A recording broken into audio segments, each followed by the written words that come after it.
ونستعينه ونستغفره ونؤمن به ونتوكل عليه ونعوذ بالله من شرور أنفسنا ومن سيئات أعمالنا من يهده الله فلا مضل له ومن يضلله فلا هادي له ونشهد أن لا إله إلا الله وحده لا شريك له ونشهد أن محمدا عبده ورسوله وشر الأمور محدثاتها وكل محدثة بدعة وكل بدعة ضلالة وكل ضلالة في النار أرسله بالحق بشيرا ونذيرا وداعيا إلى الله بإذنه وسراجا منيرا من يطع الله ورسوله فقد رشد واهتدى ومن يعص الله ورسوله فقد ضل وغوى اللهم انفعنا بما علمتنا وعلمنا ما ينفعنا وزدنا علما اللهم رب زدني علما أما بعد أعوذ بالله من الشيطان الرجيم بسم الله الرحمن الرحيم يا أيها الذين آمنوا إذا نودي للصلاة من يوم الجمعة فاسعوا إلى ذكر الله وذروا البيع ذلكم خير لكم إن كنتم تعلمون. ہر طرح کی کبریائی بڑائی اللہ تعالیٰ کی ذات کے لیے. درود و سلام امام الانبیاء شاف روز جزا جناب محمد مصطفیٰ صلی اللہ علیہ وسلم کی ذات گرامی کے لیے. اس کے بعد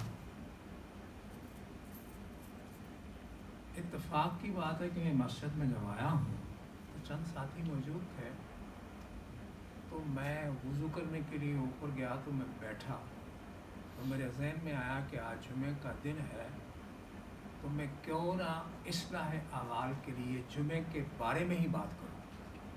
اللہ نے میرے ذہن میں یہ بات ڈالی، اس لیے سورہ جمعہ کی آیت میں نے پڑھی یا ایھا الذین آمنوا، اے ایمان والو، اذا نودی للصلاۃ من یوم الجمعہ، جب جمعے کی اذان سن لو، فاسعوا، یہ صیغہ امر کا ہے، فاسعوا، دوڑو بھاگو، الی ذکر اللہ، اللہ کے ذکر کی طرف، یعنی نماز جمعہ کی ادائیگی کے لیے.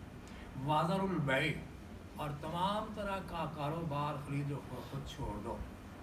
اس پر علماء تفسیر نے لکھا ہے کہ جو مسلمان سمجھنے کے باوجود اذان سن لینے کے بعد وہ اپنا کام نہیں چھوڑتا تو وہ کام اس کے لیے حلال نہیں ہے، وہ حرام ہے. اس سے آپ اندازہ کر سکتے ہیں کہ جمعے کی کتنی اللہ پاک کے نزدیک اہمیت. پھر فرمایا کہ اللہ جو تمہارے لیے کر رہے ہیں تمہیں اس کا علم نہیں ہے. اب آئیے حدیث کی روشنی میں جمعے کے بارے میں ہم مسلم شریف کی روایت ہے جو میرے ذہن میں آئی، اسی کی روشنی میں میں چند باتیں کروں گا. بعض احادیث ابو موسیٰ عاشری کی ہیں، کچھ ابی بن کعب کی ہیں اور عبداللہ بن مسعود کی ہیں. ان تمام احادیث کو بیان کرنے کے لیے وقت نہیں، میں ان تمام احادیث کی روشنی میں ایک خلاصہ آپ سے گزارش کرنے کی کوشش کرتا ہوں. اللہ مجھے اور آپ سب کو سننے سنانے کے بعد عمل کی توفیق نصیب فرمائے. جس زمین پر آپ بیٹھے یہ فرش ہے اور اس کے اوپر اللہ کا آسمان ہے، چھت ہے. آپ نے فرمایا اس کی ابتدا، اس کائنات کے آغاز کا جو اللہ نے انتخاب فرمایا وہ جمعے کا دن.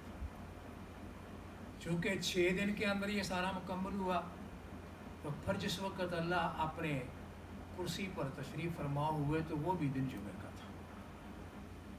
اس سے اندازہ ہوتا ہے کہ اس کی بڑی اہمیت ہے. پھر اس کے بعد جنت کے اندر جب آدم علیہ السلام کو رکھا گیا تو وہ دن بھی جمعے کا تھا.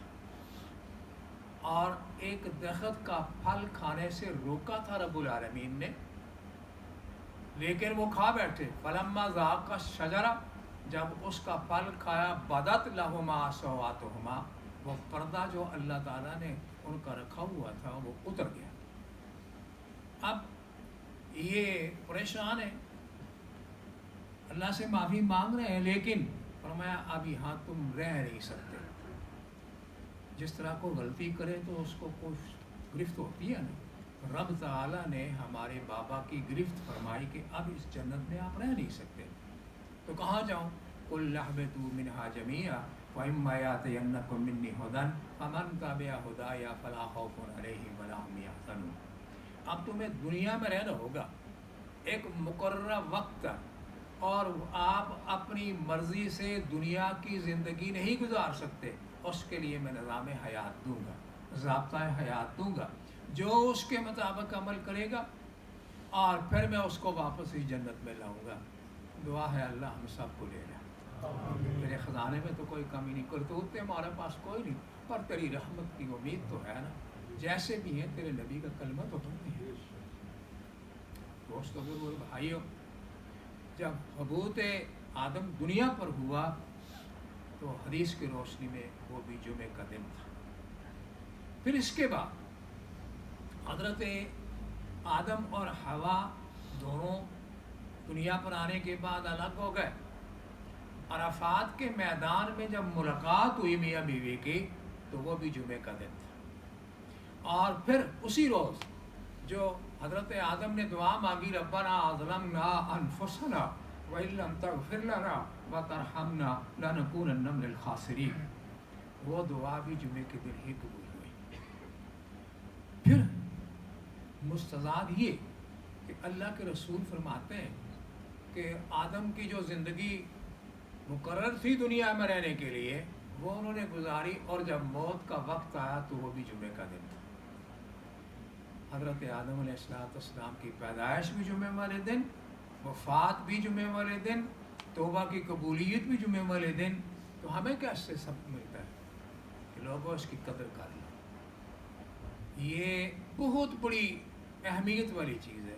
ایک وہ بھی جو میں نے صحابہ کا نام لیا، جامعہ ترمذی کی یہ روایت ہے جس کا میں خلاصہ عرض کرنے لگا. آپ نے فرمایا اس دن کو 4-5 وجہ سے اللہ نے خصوصیت دی ہے جو باقی دنوں میں نہیں ہے، جو جمعے میں ہے. پہلی بات کہ اس میں آدم پیدا ہوئے، پھر اللہ تعالیٰ نے نظام عرش کو بنایا، اسی میں ان کی وفات ہوئی. اور اس جمعے کے اندر ایک ساعت ہے، ایک گھڑی ہے، ایک ٹائم ہے. ابو موسیٰ عاشری اور ابی بن کعب دونوں کی دو روایتیں ہیں جس کا میں خلاصہ عرض کروں گا.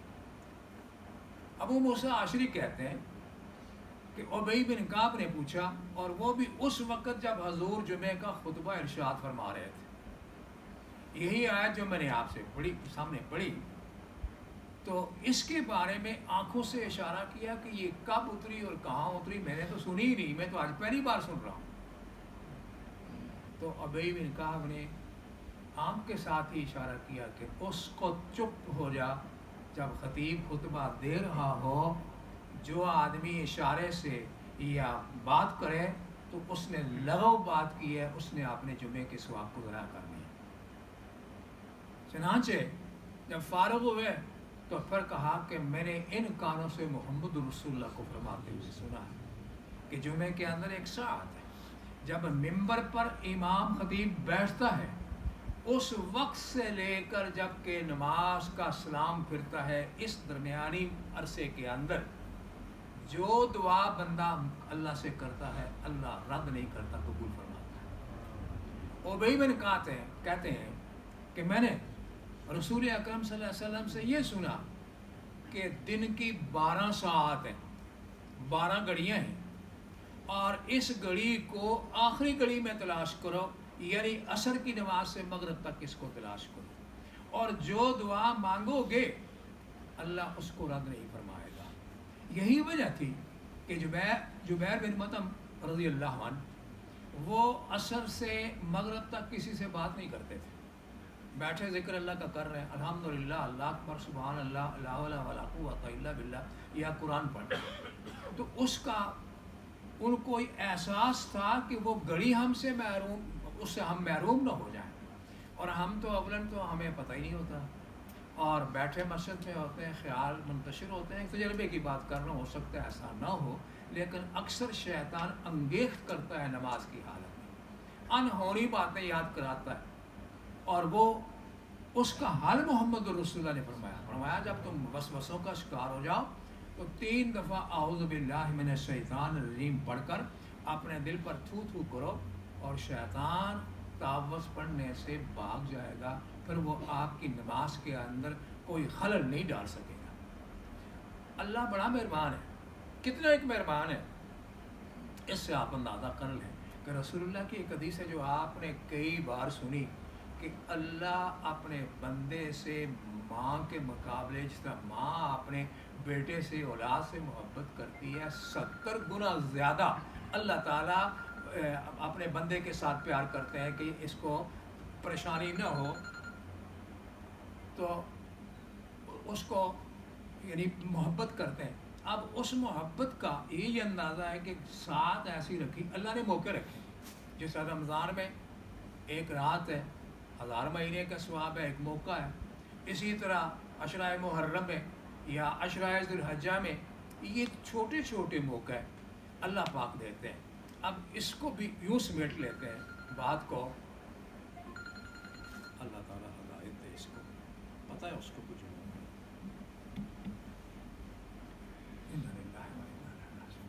اب آپ وضو کرتے ہیں، پہلا کام نماز کے لیے وضو کا ہی ہے، اس میں کیا رکھا ہے؟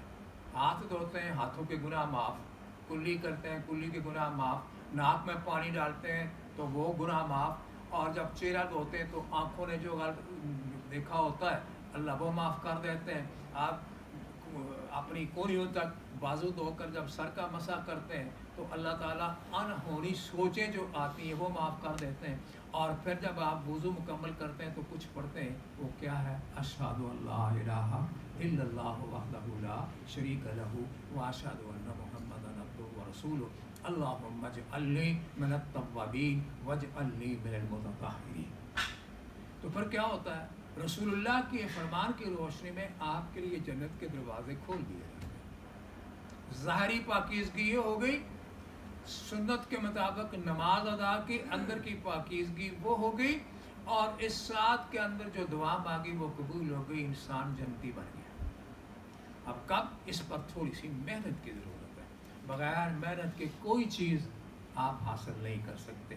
آپ محنت کرتے ہیں وضو کے لیے، محنت کرتے ہیں گھر سے آنے کے لیے، تو یہ بڑے فائدے کی باتیں ہیں، اللہ ہمیں اس کی توفیق عطا فرمائے۔ عبداللہ بن مسعود کی جو روایت ہے، ایک اور بات میرے ذہن میں ہے اسی جمعے سے متعلق، فرماتے ہیں کہ جو آدمی اللہ کی رضا کے لیے جمعے کی نماز ادا کرنے کے لیے پیدل چل کے آتا ہے، اپنے قدموں پر چل کے آتا ہے، اور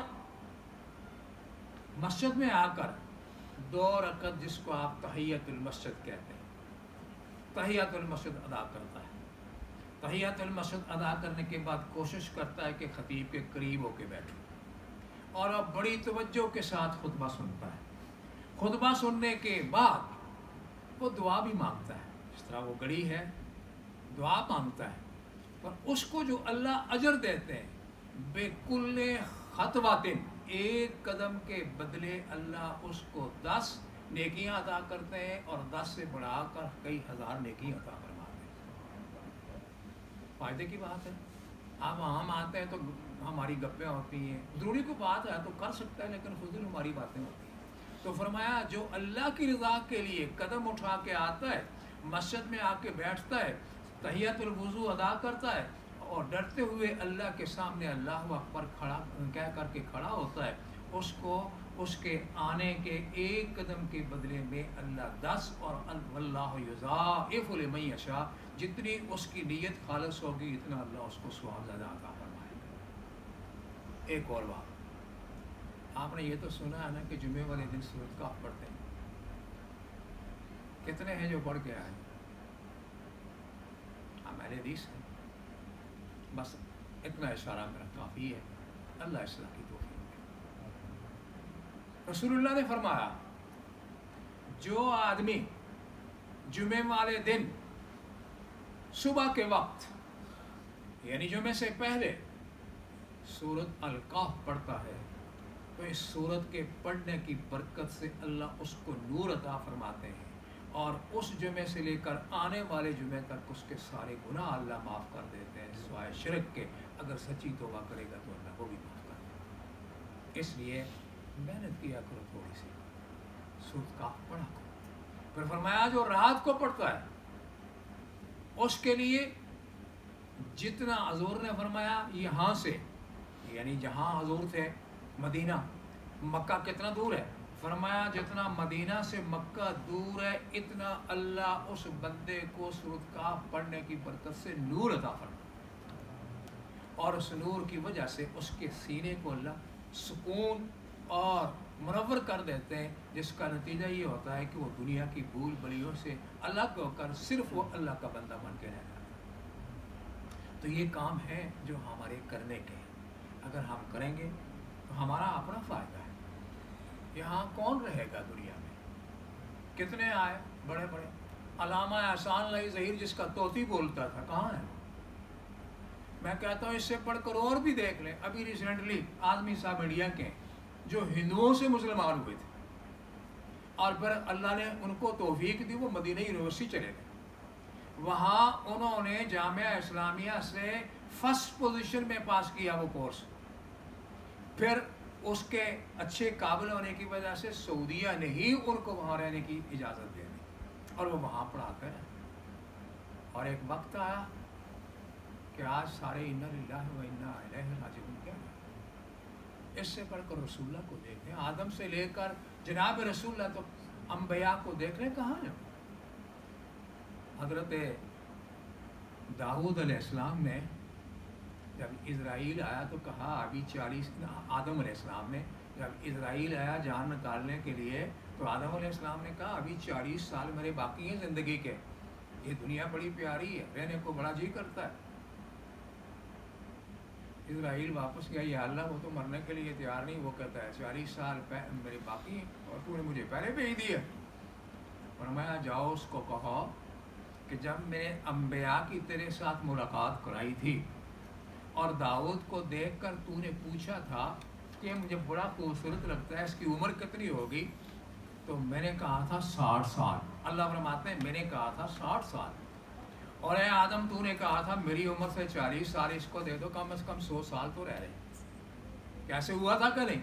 آدم علیہ السلام نے کہا ہاں ایسے ہوا تھا۔ فرمایا کر تیار ہو جاؤ، آپ نے ہبہ کیا تھا، آپ نے دیا تھا۔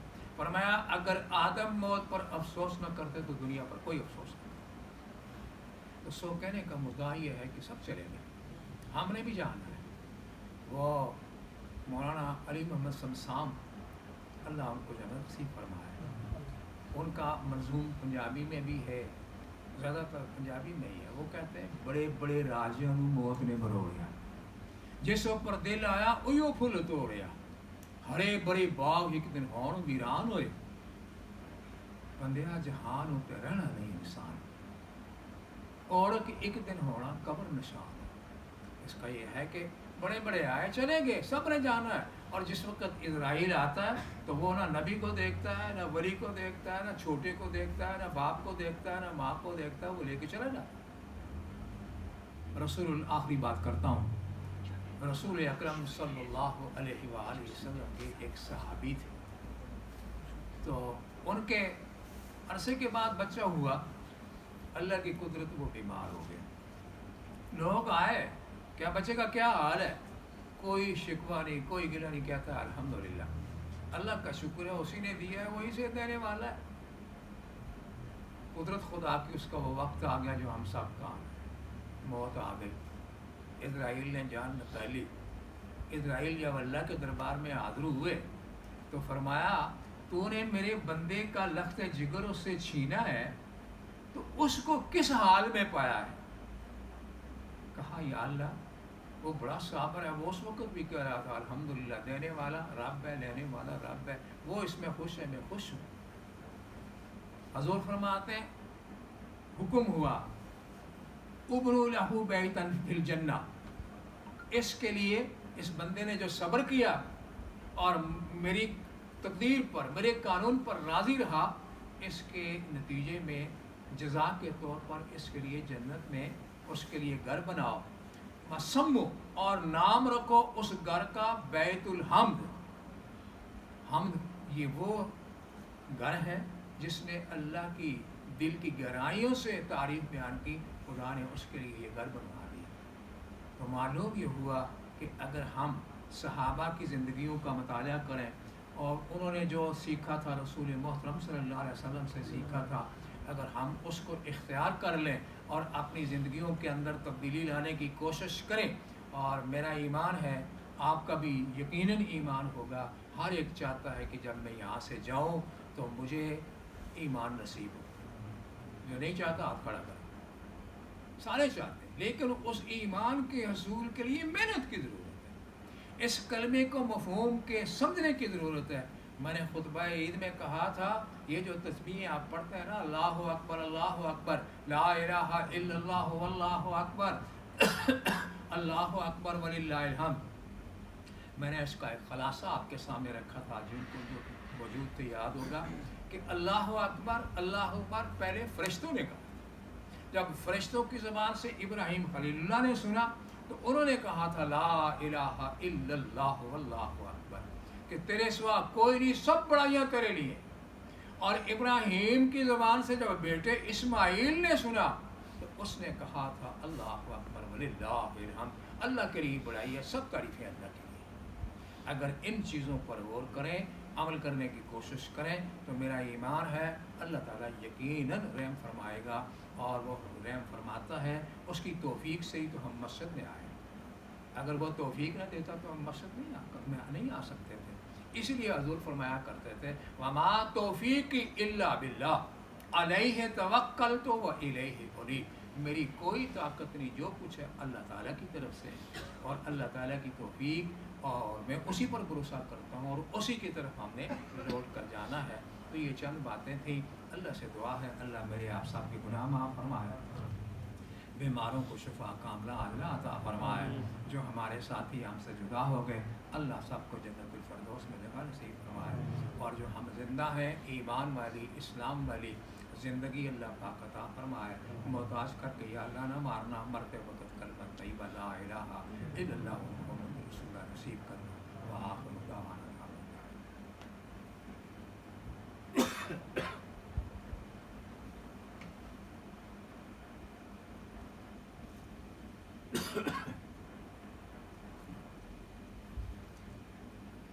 ان الحمد للہ والصلاۃ والسلام علی رسول اللہ صلی اللہ علیہ وآلہ وسلم، اما بعد، آپ سارے وہی اللہ کے فضل و کرم سے، آپ کا اپنا کوئی کمال نہیں، اللہ کی دین ہے، اس کے فضل و کرم سے آپ لوگوں نے مسجد کے تعمیر کے سلسلے میں دل کھول کر پیسہ دیا۔ مجھے آج بھی یاد ہے 98 میں، یعنی میں یہاں آیا تھا، اکتوبر کا مہینہ تھا، اور پہلی نماز فجر کی میں نے یہاں پڑھی تھی، اور ہم 6 نمازی تھے، میرے بمیں 6 نمازی تھے۔ تو میں بڑا حیران تھا کہ یا اللہ یہ سارا اہل حدیثوں کا محلہ، یہ سارے ہیں تو یہ ہے کیا؟ تو خیر وہ کیا حالات تھے وہ ایک الگ بات ہے، لیکن ہم نے محنت کی، آپ اس کے شاہد ہیں، کوئی لالچ آج تک نہیں کیا۔ میرے اوپر اس وقت اللہ کا فضل ہے، کسی کا کوئی قرض نہیں ہے، مجھے پینشن ملی تھی میں نے سارا ادا کر دیا، پتہ نہیں موت کا۔ میرے پر مسجد کا کوئی پیسہ نہیں ہے، سلیمان صاحب موجود ہیں، پوچھ لیں، اگر کسی کا کوئی ہے تو مجھ سے مطالبہ کر سکتا ہے، یہ صرف اللہ کا فضل ہے۔ لیکن کیا تھا کہ ہماری یونٹی تھی، آپس میں ہوتی رہتی ہیں باتیں، لیکن ہم ایک تھے، 6 سے چلے۔ آج اپنا حساب کر لیں کہ جمعے کے خطبے میں کتنے بندے ہوتے ہیں، مائیں بہنیں کتنی ہوتی ہیں، یہ کچھ مخصوص ایام آگے ایک الگ بات ہے، اللہ کرے گا یہ بھی مصیبت اللہ دور فرما دے گا۔ دعا کریں کہ اللہ اس مصیبت کو ہم سے دور کر امت مسلمہ کو امن و سکون عطا فرما دے۔ اور پھر عید کی نماز میں کتنے لوگ ہوتے ہیں، تو یہ کیا ہے؟ ذالک فضل اللہ یؤتی ہے من یشاء، یہ اللہ کا فضل ہے، جس کو چاہتا ہے وہ دیتا ہے۔ تو یہ اللہ کی دین ہے۔ اس وقت تک ہم باہر تو نہیں گئے ہیں پیسہ اکٹھا کرنے کے لیے، آپ لوگوں نے ہی دیا، اور میرے اندازے کے مطابق کم از کم یعنی 2 ملین کہہ سکتا ہوں، یعنی 20 لاکھ کے قریب یہ پاؤنڈ اسی مسجد سے اکٹھا ہوا، آپ لوگوں نے دیا۔ تو میری آپ سے اپیل ہے کہ اس کو بھولیں نہیں، اگر آپ اس کو نہیں بھولیں گے تو خدا آپ کو نہیں بھولے گا۔ من بن اللہ بیتن، جو اللہ کا گھر بناتا ہے اللہ اس کے لیے جنت میں گھر بناتے ہیں۔ جن جن کو اللہ نے توفیق دی ہے ہمت کریں، اور جو باقی کام رہ رہا ہے اس کو مکمل کریں۔ اللہ تعالیٰ اچھے کام کرنے کی توفیق عطا فرمائے۔ اللہم صلی علی محمد وعلی آل محمد کما صلیت علی ابراہیم وعلی آل ابراہیم انک حمید مجید۔